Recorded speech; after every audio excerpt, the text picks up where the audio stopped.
Okay, so I'm going to start my talk. Let me start by opening up space, inviting in all your guardian angels and guides, the archangels, the ascended masters, the divine mother and father, and all their holy beings of light who would like to assist with this talk tonight. And I'm going to ask that the guidance that comes through be for your best and highest good and the best and highest good of all concerned. All right, so let me start somewhat from the beginning. So how I'm going to approach this tonight is from my perspective, working in the office, working with clients at the pace that I've been working with. So, October marks for me 18 years in private practice. So I've been doing this work professionally for 18 years, which I don't want to believe that I've aged that much. But with that, as I've reflected on the last 18 years, I've worked with thousands of people between the events, the groups, the talks, the one-on-one sessions, thousands of people. And I feel like there is a collective of people out there that I call the Earth Angels, right? Highly sensitive, caregivers, empathetic. They are the ones that are out there that embody unconditional love and anchoring unconditional love. So, the perspective that I'm coming from tonight is not necessarily of what's out there.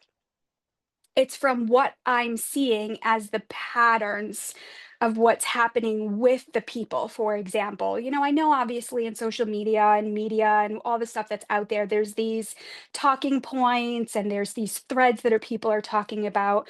But I'd like to really share with you like what's going on behind the scenes. When people come in, obviously they're in pain, they're struggling, they're having a hard time.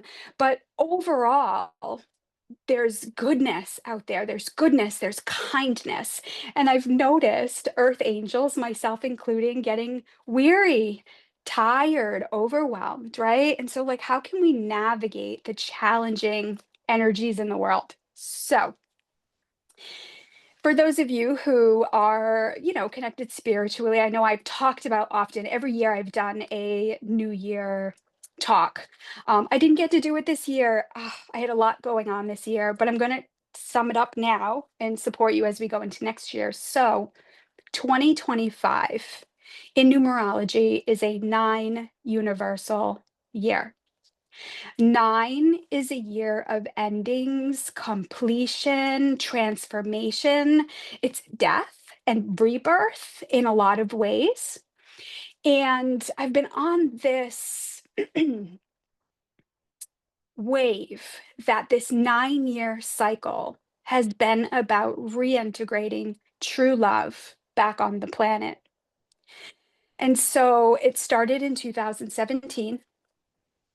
And now here we are in 2025. I remember saying this in 2017. I'm sure it's on a podcast or it's on a YouTube video or something at some point. And I had no idea what that actually meant. Now that we're at the end of this cycle, I look back and I'm like, what is true love? And what I've noticed is that so many people are out there learning about the aspects of love. There's conditional love, right? Do for me and I'll do for you. Don't do for me and I'll pull my love away. That's kind of a generational thing. I'm a Italian Catholic girl, so sometimes there is this, you're dead to me, or, there's a lot of grudges and stuff. So we're talking about like shifting from this conditional love to this unconditional love. Earth angels, I find naturally embody an unconditional love. They're generous, or we're kind, we're supporting. We will, and we have in the past fixed and saved and changed and make better. Think about in your jobs, in your family dynamics, in your home, in your partnerships. There's always been this generosity of love.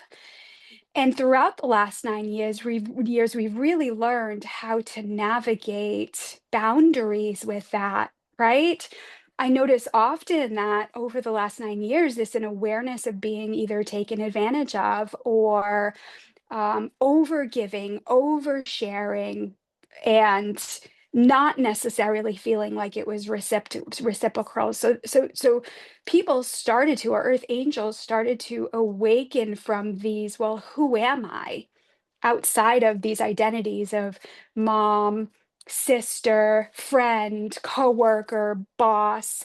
And over the last 9 years, especially earth angels have been getting very curious about identity. Who am I? And with that comes a deeper love of self, meaning I'm no longer willing to contribute to, I'm no longer willing to work through lunch, work extra hours without extra pay or without appreciation. So I can tell you right now, relationships are turbulent. Relationships, especially because it roots in love in a lot of ways. So relationships are turbulent, meaning as we're adjusting, as we're expanding in light, meaning healing and growing and learning, as we expand in light, anything that's not a vibrational match needs to come up and out, right? So there's a lot of people questioning their friendships, their relationships at work, their romantic partnerships, their relationships with their children. Remember, we're at the end of this 9 year cycle.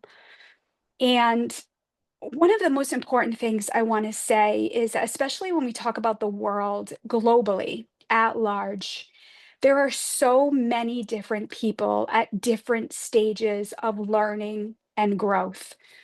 So let me just kind of shine a light on what that looks like spiritually. I like to see spiritual growth like our education system. And again, this is not egoic. It's not these are lower and we're better. That is not what I'm saying. So let me explain a little bit. So, spiritually, on this planet, there are people, souls, that are still in elementary school. They could be your parents, they could be your grandparents, right? Doesn't necessarily correlate to age.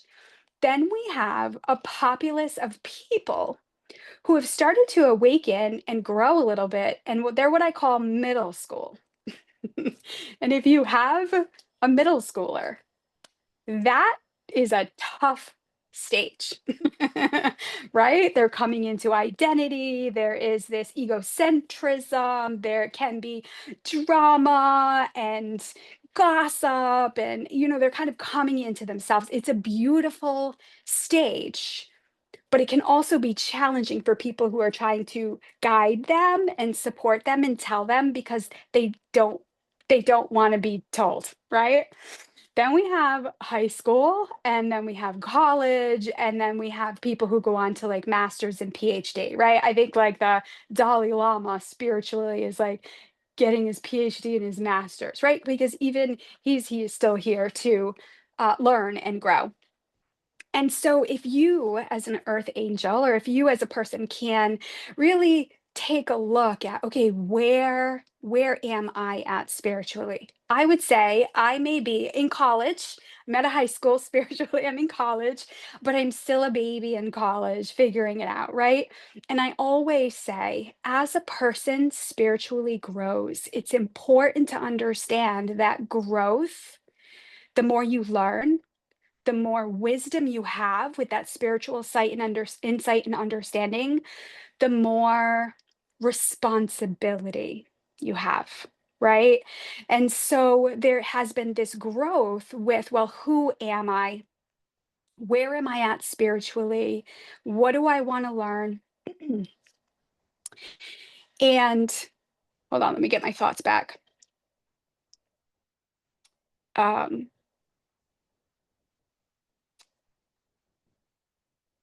Stages. So everybody in our life is there for a reason, right?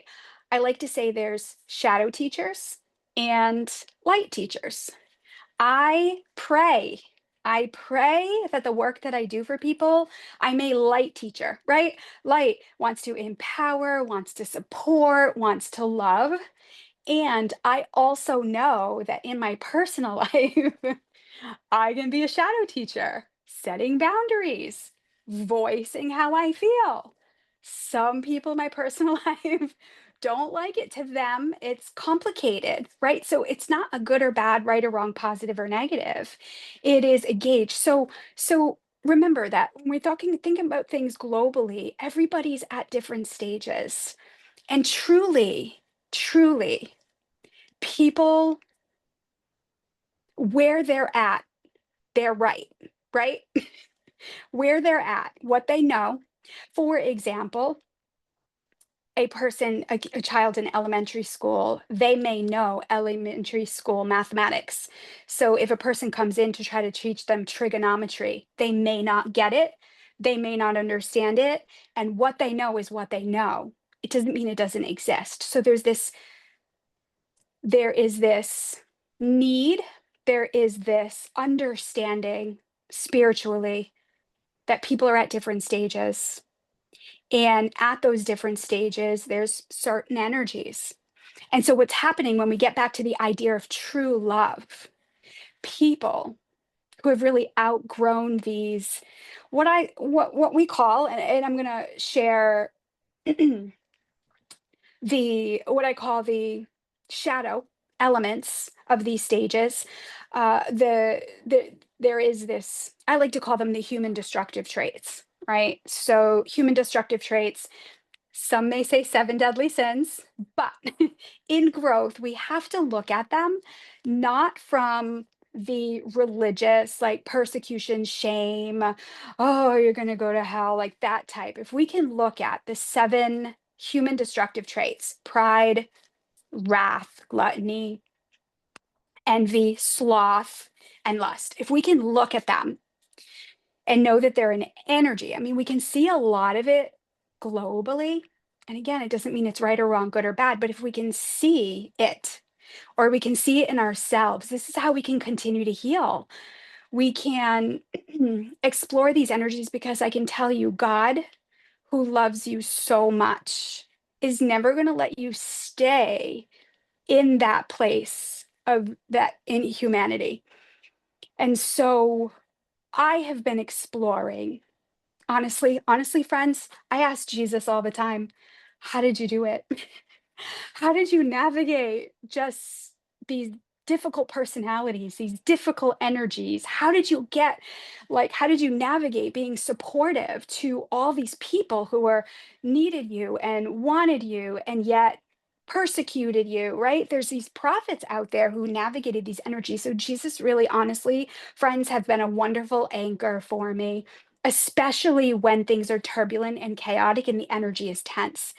Every time I go to Jesus, he reminds me to go back to my heart, to go back down and in, to check in, as opposed to that part of me that wants to go up and out. Again, working on my own healing, right? And so honestly, friends, I'm gonna admit, I certainly over the last couple of years have been in the sloth energy. I have not felt like doing anything. Things have been overwhelming. I have been, let's say, in the gluttonous energy, in the sense that I consume a lot of data. I consume a lot of podcasts, psychology classes, master classes, courses. So, and it's not always helpful when your brain needs to relax. And then, honestly, I'm going to say I've also been in the element of pride, certainly pride and wrath lately. But when I can notice the fear, when I can notice the power struggle and the discord inside, I can soften and open and identify it. And then when I can identify it, I can grow through it, right? And Jesus always says to me, that's how we're going to heal, right? Being the anchor, being the light. So as we're in finishing up this 9-year cycle of reintegrating the true love back on the planet, how can we go into love of self more while accepting people where they're at, while accepting your spouse, your boss. Now, that doesn't mean you have to like it. It doesn't mean it's okay. But the problem solving, or how do I fix this? How do I save this? How do I change this? How do I make it better is what is consuming and robbing the energy, right? And so this is where God always says, invite me in. Invite me into your marriage, invite me into your work, invite me into your body. People are not physically healthy. They're not well. And so I also want to shine a light as we reintegrate and we're working with the idea of true love back on the planet. There is a force of influence out there that wants people's time and energy and money and health, right? And so, as we're at the end of this 9-year cycle, I am noticing more and more addictive tendencies, right? To escape, to procrastinate, to avoid. There is obviously food addictions, sugar, gluten, dairy, that wheelhouse is a tough one. There is a lot of, as a medium and working with people who lost their loved ones, I'm experiencing a lot of people who are coming in who have lost loved ones abruptly to heart attacks, to overdoses and suicides, and again, it's an opportunity to learn. And also too, how can we learn from these souls on this planet, right? I know I told you in the beginning I was going to keep it positive, but again, if I don't want to also sugarcoat it either with that toxic positivity, like this is the space that we're experiencing, and it's a stage, and there's more to it. And remember, Earth angels have really been awakening for a long time now. 2000s, the early 2000s, there was a big uprise in spirituality. Eckhart Tolle was out there, Cheryl Richardson, Louise Hay, Wayne Dyer. There's all these beautiful masters and guides that were out there that were teaching. Sadly, a lot of them have transitioned, and there's new energies that are arising, and we are now in this nitty gritty space of humanity because consciousness, people are more aware, right? People are more in tune. I think the beauty is, when I really started this work in early 2000s, I remember like hiding my oracle cards, right? I remember going out and my friends and I were like sitting with our oracle cards on the table. And now people are talking about it. People are talking about spirituality and faith and astrology and all these things now openly, which elevates the energy on the planet, right? But the power behind that is when we're working with those different energies, it's going to activate stuff within us, right? As you're learning and growing, once again, you expand in light, and anything that's not a vibrational match needs to come up and out. And so there is this duality, there is this ebb and flow of tension, discord, discomfort, challenge, adversity, difficulty. And there is love and blessings and gratitude and miracles and excitement. And we're all aware of it now. And now we're seeing it on a global level. This isn't just like country to country anymore. We're now seeing the expansion of humanity. And so asking ourselves, well, like, who am I and how do I want to contribute? What's next for me? And so I can't stress enough that earth angels, I've been seeing like at the beginning of the year, I was asking God, like, what's our role this year? What are we supposed to be doing? And the messages that I was getting is that we need to recoup and recharge. And there are a lot of people out there that are now having to be accountable for their actions. For example, if a person continues to consume, let's say food, for example, sugar, and they're diabetic and they're not well, earth angels can't lose weight for them, right? Their body needs them to be present for them. Their body needs them to show up for them. And so I'm seeing on this mass level, like people now having to deal with, cope with, navigate where they're at, where Earth Angels have kind of been on this journey. And now, for example, I had to learn how to honestly stay out of the business of the people that I love. I love my people so much that I want the best for them, and I can be a haunt. Like, that's not going to help you. You should do this, you should do that. And the people that I love don't necessarily need me to be a haunt. They already know.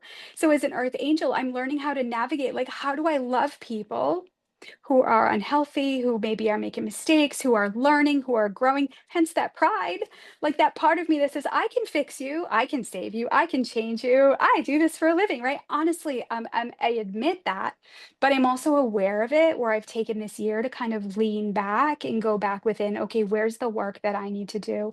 And again, you may not know that. So this is where I talk so often about stillness and silence and rest. And I'm seeing that narrative out there more about stillness and silence and rest and nothingness, especially when we can overconsume like music and podcasts and information.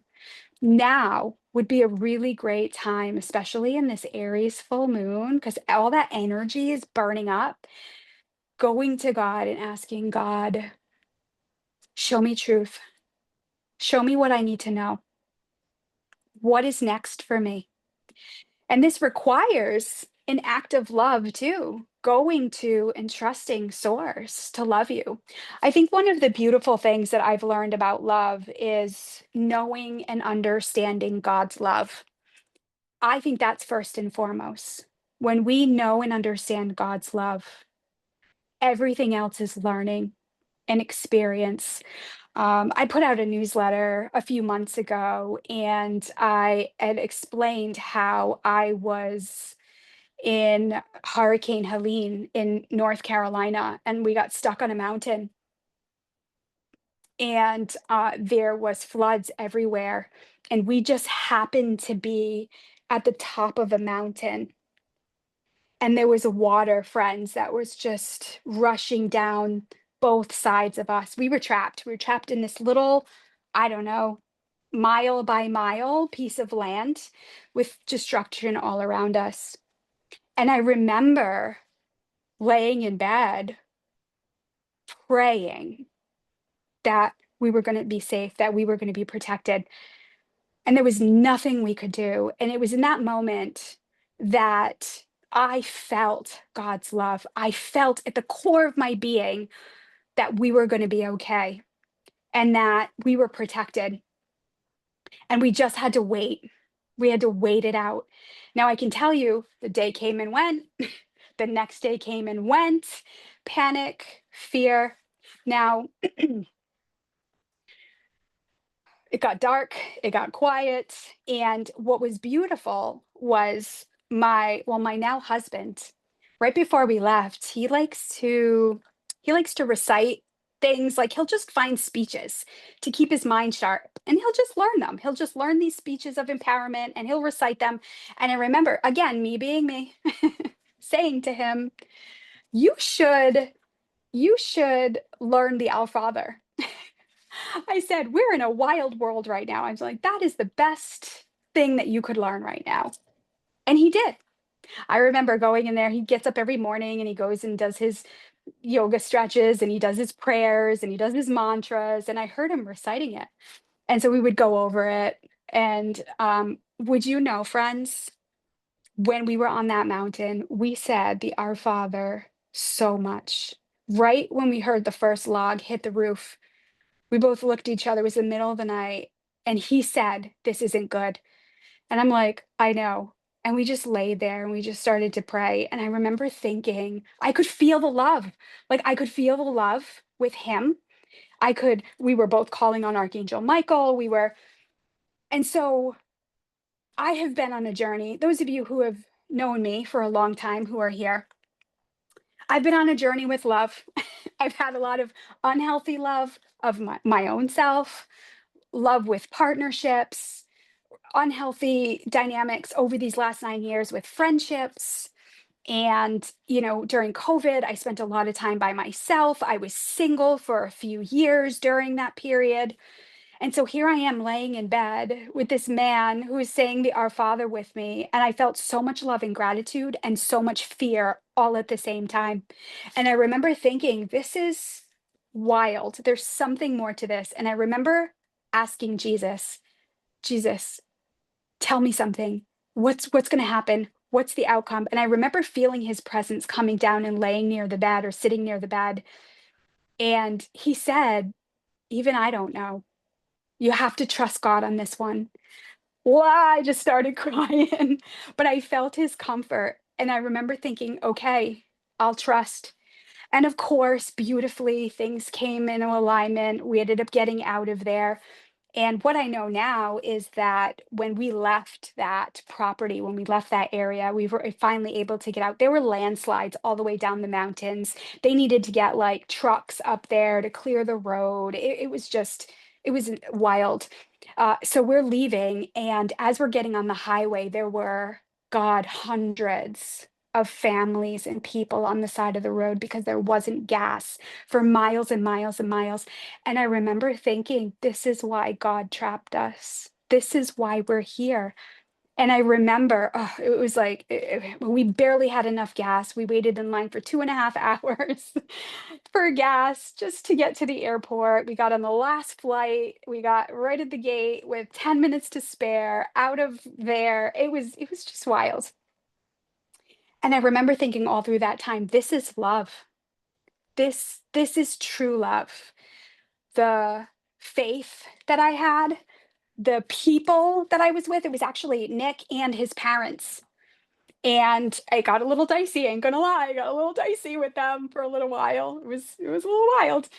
But yet we all worked together. We all got out of there. It bonded us. And I remember thinking, like, how can I be so frustrated and upset with somebody and love them so much?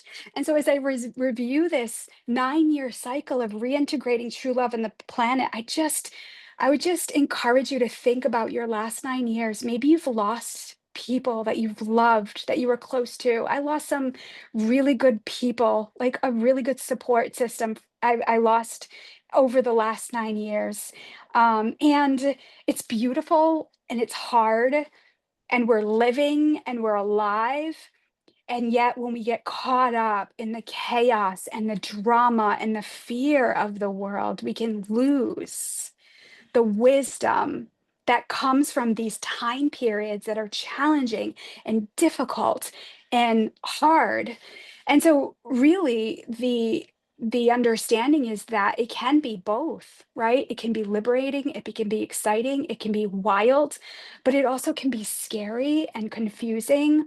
And I personally have been on a mission. My life's work is teaching people about faith, about like trusting themselves and learning about their gifts and their purpose, and all through the divine, right? All through learning about the angels, learning about their team, learning about God, right?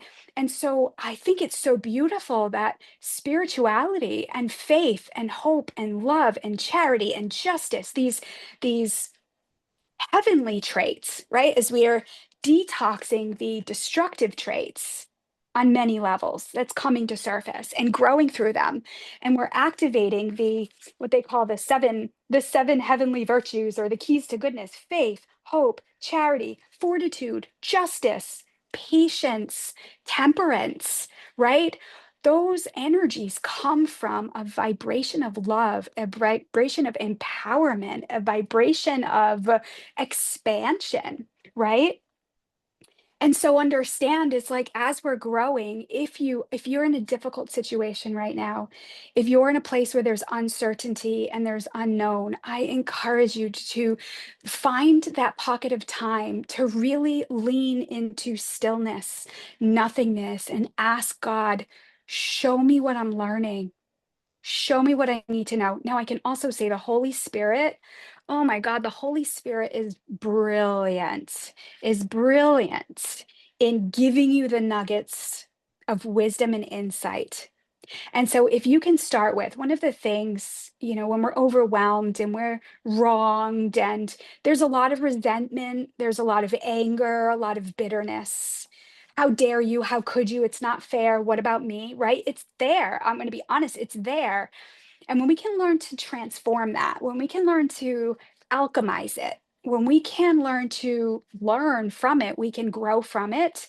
And then it neutralizes the energy, and then we can find our passions, right? So, I like to say that women, well, I shouldn't say just women, people in this world have the rights that they have now because somebody got upset and made change. They were able to transform their frustration, anger, disappointment into passion, right? And so now we're seeing causes get activated, right? Through this expansion of love and caring. Now, certainly we cannot be everywhere in the world. We cannot be fighting every single cause. And yet it's everywhere, right? In this country, in other countries, all over the world, who's doing what? It can certainly get overwhelming and debilitating. And yet we're seeing it for a reason, but to be able to pull back and say, God, how may I be of service when I get overwhelmed and I just feel like there's too much? I go back and ask Jesus, where do I begin? Where's my role? And it is always then when clients start booking appointments. Or somebody will book an appointment and I'll laugh and I'm like, thank you, Jesus. That's right. Service. Stay in my lane, stay in what I know. And also, too, God, please go there. Please help these people because remember, everybody's in a stage, everybody's where they're at to learn and grow, right? I had difficult relationships and difficult experiences in my life, and people, and I wasn't going to listen to anybody, right? And so I needed to learn from those experiences and grow. And we have a mass populace of people globally waking up, especially with power, right? Power is so wonderful and destructive, right? We talk about ego power and then we talk about empowerment, and I'm seeing it, the expanding. And it's like kind of like a tug of war in so many ways. Now, getting back to you and Earth Angels, this would be a wonderful time to go back to as we're navigating love. What does that look like in this 9 year, in this last quarter of this 9 year? This is a time where we can start looking at what are you sick of, over, done, and tired of, right? Many of you, I'm sure, are very well aware of what you're sick of, over, done, and tired with, right? That's what this year is about. What are we going to leave in this 9 year that is not loving, that is not supportive, that is chaos and fear and drama and nonsense? And so how can we, and it could be in your own family dynamics, it could be, and again, this isn't like, I'm not telling you to call these people and say, your energy no longer serves me anymore, so you can't be in my life. It is, what am I no longer willing to accept? What is no longer contributing to the quality of life I'm creating for myself? I can tell you, friends, sugar for me does not contribute to the quality of life I'm creating for myself. It does not. And that is something that I work through, right? I mean, I've been on a health journey for since 2013. So I've been able to eliminate a lot of it, but I have noticed that that is a vice for me, right? That is a go-to for me. So, and I always feel terrible. I always feel tired. I can't do my work. Sometimes I can't focus, right? When I'm feeling like I'm not eating healthy foods. So for me personally, to do my job effectively, I need a clean, healthy body that's hydrated and that is energetically abundant. And so for me, over the last year, I've been continuing to look at what is not contributing to the quality of life I'm creating for myself. Sometimes it's not going to that family function because I'm tired. and I need a break and I'm overstimulated. Sometimes it's taking an extra day off so that when my decision fatigue and my problem solving brain is maxed, can get a break, right? And so this is again love of self. Yes, I want to be open and on all the time, but also I'm learning that regrettably or admittedly, I'm getting older and my body is changing, and I have to put myself first and foremost. And sometimes that means I'm not able to do those fun things that I would like to do because I need to choose myself first and foremost. And then after that, I can go and I can enjoy myself, and it's about balance, right? So, getting back to what you can do towards the end of this year. So now look at and review. What are you sick of, tired, over, and done with? Where are you continuing to? And again, it's just no shame, no guilt. We're not punishing ourselves. It's just awareness. Where have you been fixing, saving, changing, and making better for others who are not growing, who have become consuming? And again, we can certainly love them and lean back because they may not be teachable, right? Where can you put the focus on what it is that you need? And friends, honestly, I imagine a lot of times it's a break. I know you're out there spinning your wheels. You're good at what you do. You're good at your job. You're good at being a mom, a friend, a coworker. You're great at what you do. And yet, you want to make sure that you're loving yourself at that same capacity. And sometimes that's not doing more for yourself. That is sometimes a break, a timeout. Now, I can tell you, you will know when you're maxed, when you start getting agitated, prickly, spicy, when you start being snappy and like resentful, spiteful. That's when your body's like, we need a break, time out, because it's not going to help you if you continue going in that space, right?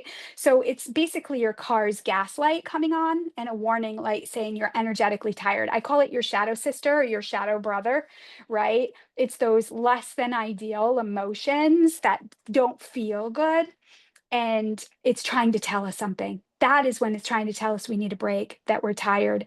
And we're seeing a lot of that. We're seeing a lot of this spicy, aggressive, abrasive energy out there. A lot of people are just maxed, right? Now, it's unrealistic to say you can do that all the time, anytime. And so you want to make sure you're starting to plan, right? Timeouts or breaks for yourself and recognizing and checking in. I do want to talk a little bit about forgiveness, especially if relationships have been challenging this year. I look at forgiveness not as an action in a sense of, I need to let this go, I need to get over, I need to move on, because the charge is still there. It's the how dare you, how could you, what about me, it's not fair. If you can look at forgiveness, if you can look at a situation that activates you, that triggers you, that bothers you. And it certainly could be politics. It could be Hollywood. It could be a family dynamic. It could be a neighbor. Obviously, there's a lot that's out of our control. If you can sit with that charge and ask yourself, what have I learned from this situation? What have I learned about it? Who am I because of it? And how do I move forward? Because when you're navigating those questions, you're getting to a place of acceptance, meaning not necessarily meaning you like it, right? So accepting something doesn't mean we have to like it, but it's that accepting that which we can't change. This is who they are. This is the nature of this situation. This is what's happening right now. How can we say, okay, well, I know that this hurts me or this bothers me, or I know that I wouldn't do that to somebody. And how can I grow? What is it that I need? And then how do we move forward one step at a time? right? Knowing what we're knowing. Okay, if somebody, is not going to change, if you have had conversations over and over and they're just not going to change, where can we get to the place of acceptance, giving that situation or that experience over to God and saying, okay, what have I learned from this? Who am I? Because chances are you're learning more about what it is that you do want. You're learning more about the types of people, places, things, and ideas that you want to align to. And so sometimes we've got to go into those difficult, unpleasant, challenging emotions. But I promise you, when you sit with it, not going into it to bully it, to get an answer, but when you can listen to that sickness in your body, when you can, that heaviness in your chest, that fire in your middle back, that tension in your shoulders, that ache in your neck. Yes, friends, I know all about it. It's part of emotions and energy that needs to be released, and there's wisdom there. The problem is people don't like to talk about these emotions. They don't like to feel, right? Just like, people come in my office all the time, and it's so beautiful because they sit down and I'm saying, "Okay, what brings you in?" Or, "Do you have an intention for today?" And they cry, right? And they're like, "I don't know why I'm crying. I never cry." And I say, like, it's beautiful. It's necessary. It's needed. Like, tears cleanse the soul. And so right now, people's bodies, especially because true love, the energy of love, divine love is calling their soul. Your soul is calling you back to it. The Holy Spirit wants to teach you. And yet we can sometimes, unfortunately, get into like too busy, too much, running around, who's doing what, poking our noses over the fences. And again, we just have to have enough of it to know it's not helping us to be able to have a shift and a break. And then to be able to go in and saying, God, what am I learning from this? Who am I because of it? Because that's how you're creating. You're creating through the emotions and navigating the challenging, the difficult, the anger, the guilt, the shame, the fear, the oh gosh, what are the distrust, right? All these energies, we've got to almost kind of just look at them, but not as a problem to be fixed, in a loving way, because you care. Yes, people, we want people to feel better, we want people to love each other, we want people to be kinder to each other, but it's not going to help if we're continuing to get caught up in these wildfires, right? And so this last quarter of the year, you can kind of sit down and ask yourself, what am I willing to surrender to the divine? What person, what idea, what situations, what experiences. And the challenging part of that, we're getting back to trust. Do we trust God in handling these situations? And earth angels can certainly have control issues. I ain't gonna lie, because again, managing everything, taking care of everybody, there's an element of control. And so sometimes people, and especially in this year of true love and ending this cycle, we're really being questioned, like, well, what is our faith? What do we actually believe? Do we believe? And honestly, friends, I'm gonna tell you, often I'll be like, God, I don't trust you on this one. God, this is a tough one.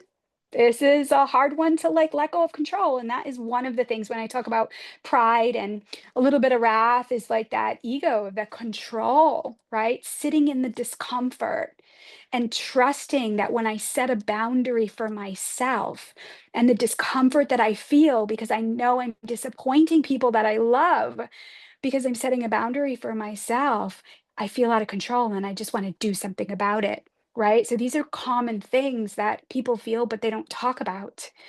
And so I think one of the beautiful things is being able to go to God in our fears, in our worries, in our doubts, in our pain.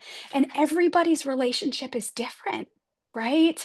And I say that's the beautiful thing about Jesus and, the Buddha and these prophets is, they were teaching us about how to take care of ourselves. There's this quick story I want to share.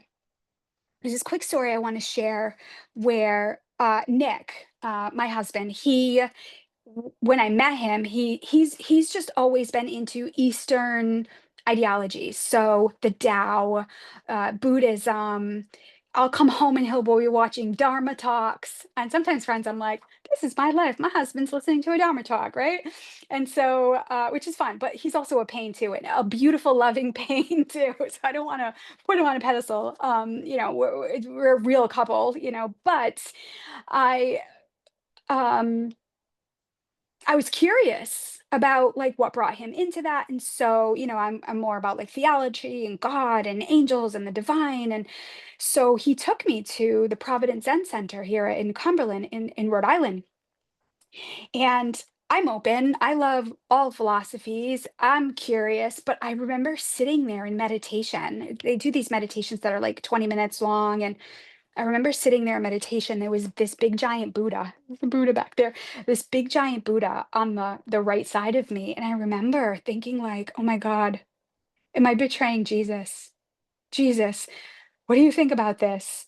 And I just felt this discomfort, like I was, what's the word? I was like betraying or doing something wrong. And this stuff was kind of coming up in with me. And I was like, well, they said if it comes up, have a conversation with it. And so I was sitting there and I said, Jesus, I said, I don't know how to feel about the Buddha.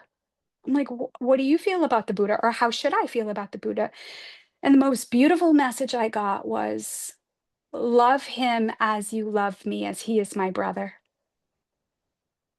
And I remember just tearing up and crying in that moment. And I remember thinking, of course, Jesus would say to love.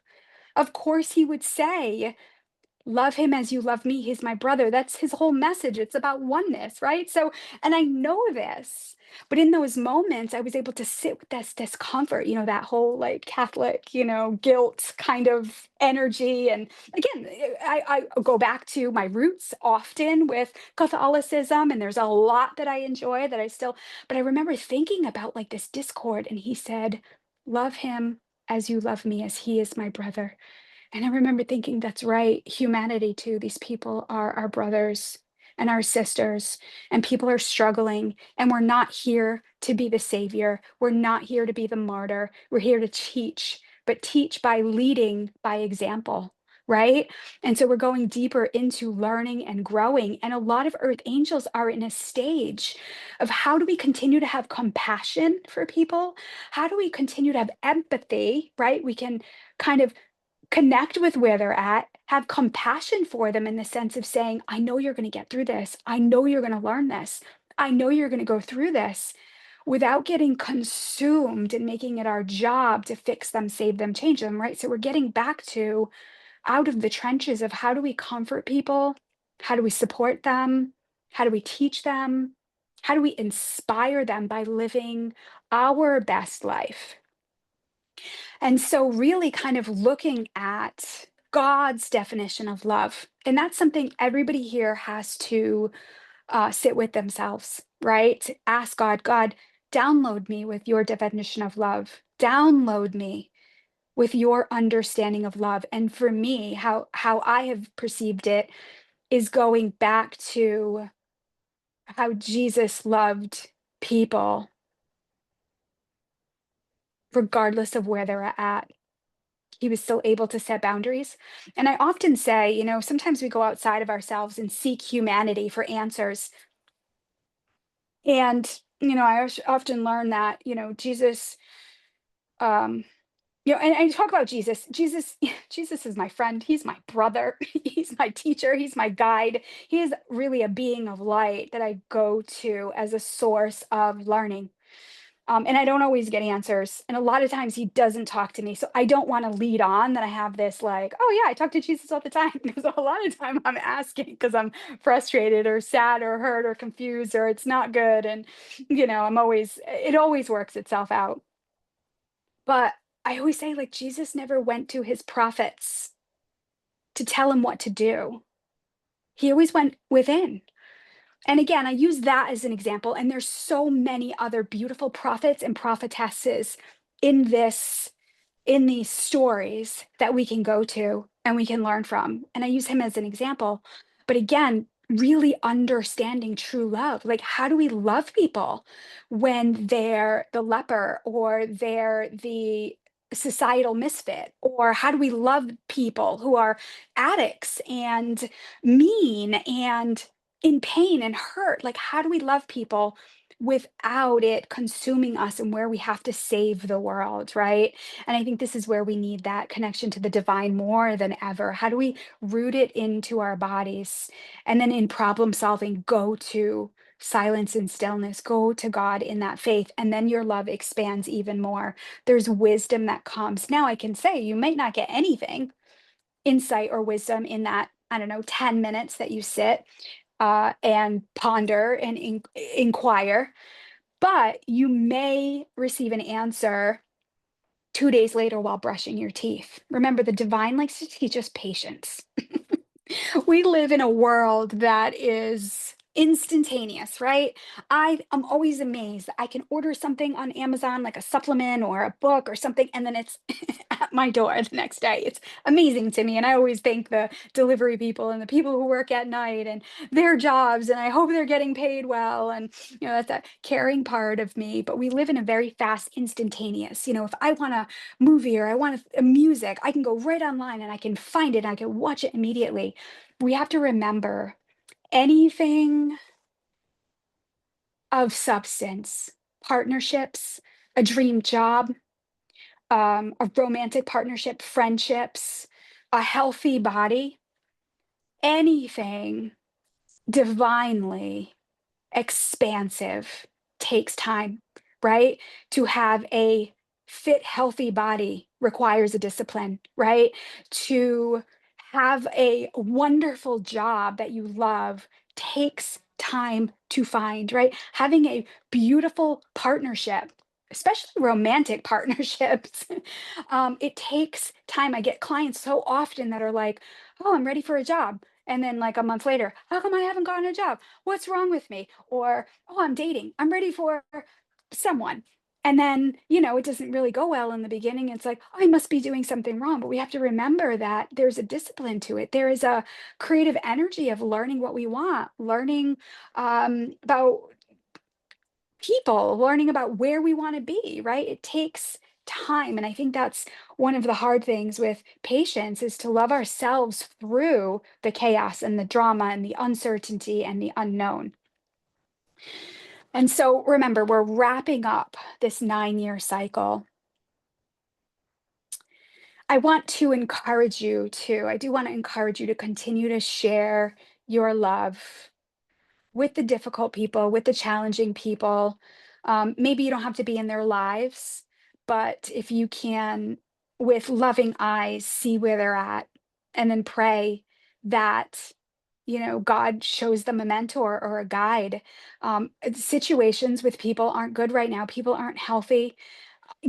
Our boomers, there's a lot going on with that generation with health and, just growth, and it is just a lot. And, if you're caring for, those people, or you're a teacher or you're a nurse or you're a social worker and you're caring for people who are struggling, it is not easy work.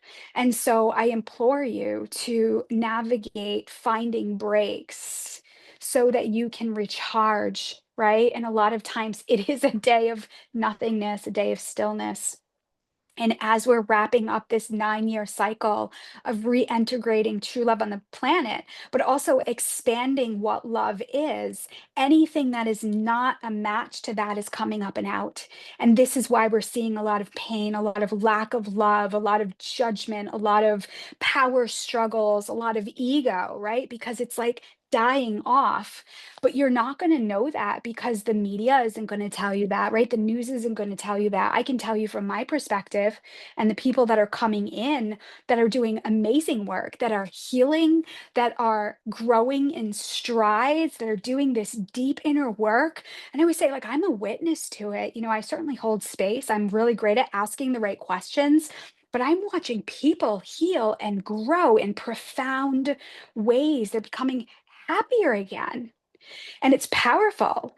And the best thing I can describe it is that I share my love for them. I share my ability to see their soul and the gifts that they have. And you have the ability to do that for your loved ones, for your children, for, the people you work with. But it's not always easy. So if you can just be mindful what you're consuming, right?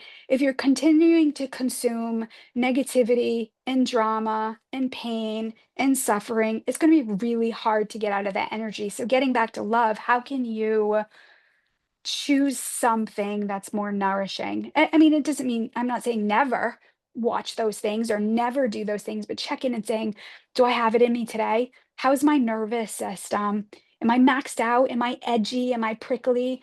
Maybe not going to that dramatized movie or 6 o'clock news would be beneficial, right? And this is kind of where we have to like face our stuff.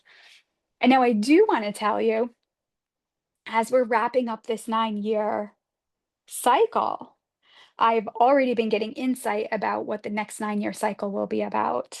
And the key word that I keep seeing for the next 9 year cycle is freedom. Freedom, right? Now, we do talk about like we have a very highly addictive society right now. So if we think about the shadow element of the word freedom, it means that people are going to have to take accountability for their actions, right? They're going to have to want to get well, want to do better, right? There's a lot of like well, there's just a lot of addictions now, and so I can see the next 9 year cycle where people wanting to free themselves from that oppression, from that drama, from that chaos, from that spirit of influence, that spirit of alcohol and addiction that has just consumed so many people. But also too, I see the earth angels laughing and playing and singing and dancing. I see the earth angels cultivating communities and connections because there's so many beautiful souls that have awakened that are doing healing work, that are craving human connection, right? That are craving community. And I've just been watching like people with these great ideas to gather and connect, but not in a place of like, I'm the teacher and I'm gonna tell you, but more of interdependency, shedding codependency, and then couples. I'm seeing couples changing and evolving so much where they're just lovely with each other and they've got each other's backs and they're going out in the world and they're building things and they're growing and they're making friendships, but again, they're sober, they're healthy, they're going out, they're navigating the world in a different way. And so this word freedom, remember, to feel free, it comes usually from being restricted. So that can be in our own bodies, that can be in our communities, in our country, in the world, right? So there's this tension and some this release. So I think it's going to be wildly exciting in the next 9 years. But this is a time where you can say, like, okay, what am I sick of? What am I willing to release? What am I no longer willing to expend my energy on knowing going forward? And you don't really have to do anything but just be willing. Let that Aries full moon energy, like burn it up. It's not about what you want. It's not a material thing. It's how you want to feel. And for me, my wheelhouse is my quality of life that I'm creating for myself, for God, as long as I can remember now, has always been adventure, play, laughter, fun, and freedom. And when I say freedom, the choices and decisions I make, I also add financial freedom at the bottom of that. That is the root chakra. That is the root of adventure, play, laughter, fun, and freedom. So that is what I focus on, financial freedom first and foremost, and then everything else comes from it. So this would be a really good time for you to decide, like to be able to lean into those challenging emotions and those difficult experiences, say, okay, what is it that I want from that? Do I want to feel peace? Do I want to feel alive? Do I want to feel energetically abundant? Like, how do I want to feel as we outgrow this material world and we navigate more into a higher world of creating where there's laughter and there's play and there's silliness and there's fun, right? Activating that inner child in a lot of ways. So, again, brass tacks, we're really detoxing the humanity's destructive traits: sloth, gluttony, lust, greed, wrath, envy, pride. We kind of look at where we're in it, ask God to burn it up, because we're navigating more into faith and hope and charity and fortitude and justice and patience and temperance. These are the energies, right? And we're going to see it more apparent. Like, people are going to be in one because they're still growing and they're in a stage and they're learning, and then people are going to be learning about the others, right? Hope and faith. I love the idea of fortitude and justice and patience. Oh gosh, patience is a good one. And then also to temperance, right? So there's a lot of growth that's still happening. And as we burn out these challenging energies, we're going to be more freer now, because so many earth angels beautifully have learned how to set boundaries. They've really learned to enjoy solitude. They're really learning a lot. We're really learning a lot in our healing journey. And then your jobs may change, your relationships with people might change. And remember, there's so many young people struggling with purpose and where they fit. Remember, where they're going might not even exist yet. So we really have to navigate intuitively these turbulent waters. And this is why I implore you about your relationship with God and the divine and what that looks like now more than ever. And remember, that's different for everybody. There's no way I'm going to say that you should, or this is what you got to do with God. And I can tell you my perspective and what's worked for me, but I can honestly tell you, I will say, God, I don't like this situation. I don't want to be patient. And Jesus always says, "Come to me." He always says, if any of you have, I have a book over there, Jesus Calling, and it's a 365-day devotional. And every day I look at it, and Jesus is always saying, "Remember, come to me." And as what I take from that is love. Jesus is the representation of divine love, right? And so many God, angels, these um, divine angels, Jesus. So it is remembering your soul, remembering your divinity, remembering your source while making changes in your life, while setting boundaries. I always say, no, enough. I'm done. Stop. No more. Goodbye. Period. Right? That's what we're kind of coming into. And you know that people aren't going to be happy, especially if they're used to you being what they want you to be. And you're deciding that you no longer want to be what everybody wants you to be. And it's sticky, it's challenging. But we're shedding it, right? We're shedding generational ways of being.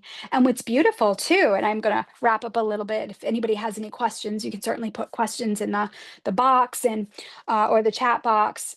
But what I'm seeing now as this, and I'm gonna say some buzzwords, but I'm gonna explain it as this outdated patriarchal system dies. Now, there's a divine patriarchal energy, there's a divine matriarchal energy, and then there's a shadow patriarchal, and there's a shadow matriarchal. So I am talking about the divine matriarchal energy, the connection, feeling, intuition, receptivity, the storytellers, the wise wisdom. As this matriarchal energy shifts, it is now starting to balance out this beautiful existence of a divine patriarchal system that's been there. And as those energies expand, all the dysfunction, all the yuck and power and greed and control and all of that stuff is starting to like burn off. And this is why we see it so grandiose, right, in the world, because it's coming up and out to burn off.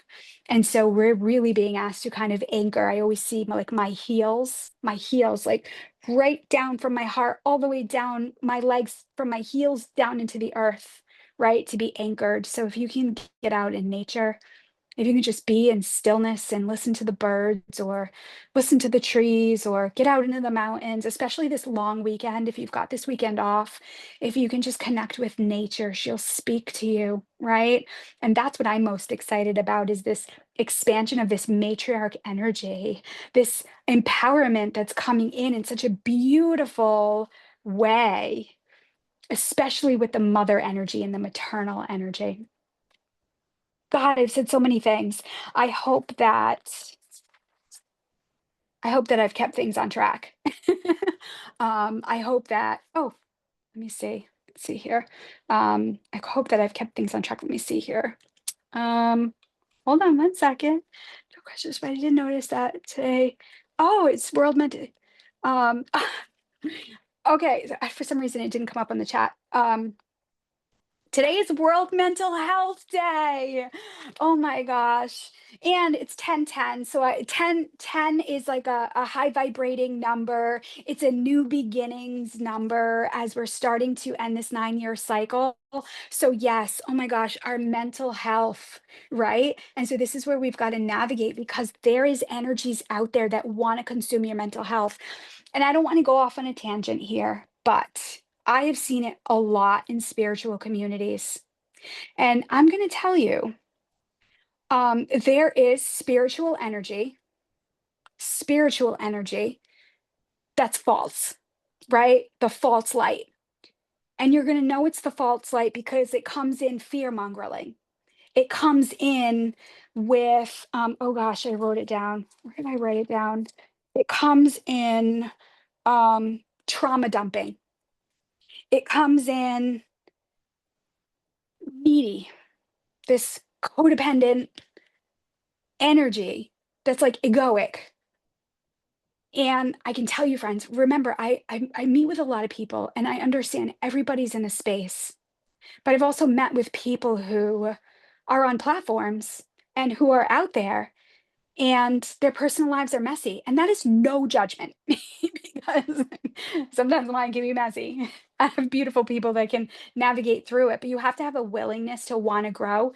And when you're working with spiritual energy, it is going to force you to grow.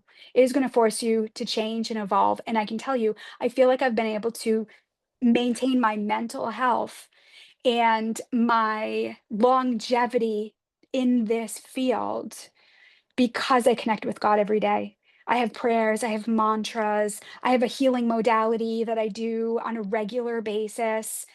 And I feel like it has also forced me to face some dark stuff. And that's really why I've been offline for a while because in a lot of ways, I'm great in some ways and I'm immature in other ways. And so these last couple of years, as I have met Nick and we have grown together. Nick is a pure spirit. Nick's energy is just innocence and it's beautiful and it's kind and it's gentle. And honestly, it's not like anybody I've met in a healthy masculine way. And that's my stuff growing up, right? But what I've learned is that that man loves me. He loves me. And to before meeting him, know God's love and now, like, I don't have to do anything for this person, this man. He's generous with his love. He's steadfast. He's present. He's reliable. He's, steady. And, I met him when I was like 41, 42 and had very challenging relationships before that. And so what was happening was as he was loving me, and as my cousin said at our wedding in her speech, she watched me take a long, slow, deep exhale as our relationship grew. What I realized was I still had stuff that I needed to work on, the stuff that I would never have known had I not been in this partnership, and vice versa. We help each other, right? He has stuff that he wants to do. He has things that he wants to learn and grow in. So we're encouraging of each other. And so I realized that I needed to take a break from just all the work that I was doing and really kind of go in and really deal with the stuff that was coming up, the insecurities, the control, the past relationship stuff. But now is the time, right? As we clear out this 9-year cycle. And so a lot of people are really kind of burning up these old ways and these patterns and these cycles, and it's going to get a little intense for the next couple months, but it doesn't have to be for you.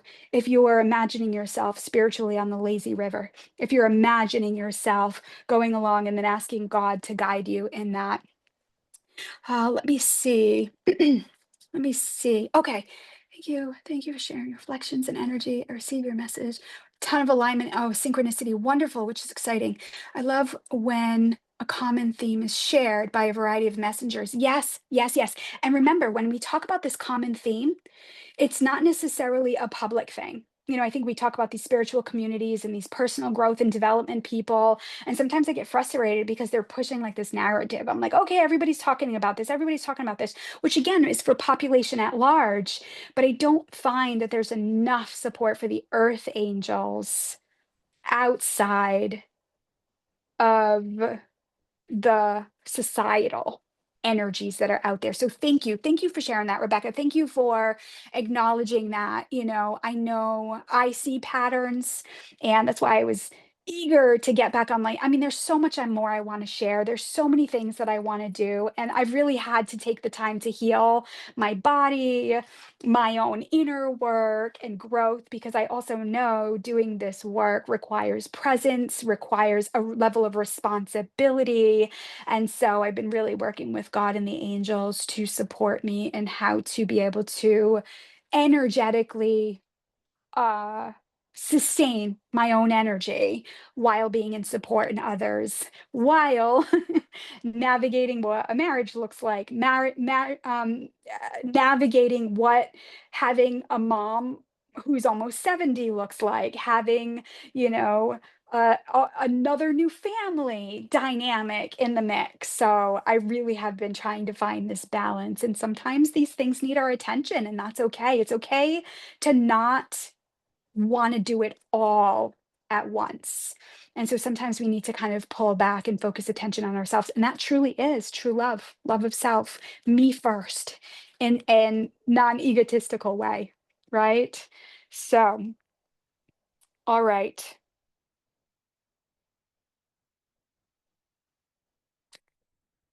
I think that's all I want to say. Okay. Let me just check in real quick. Yep. Okay. So I just want to review.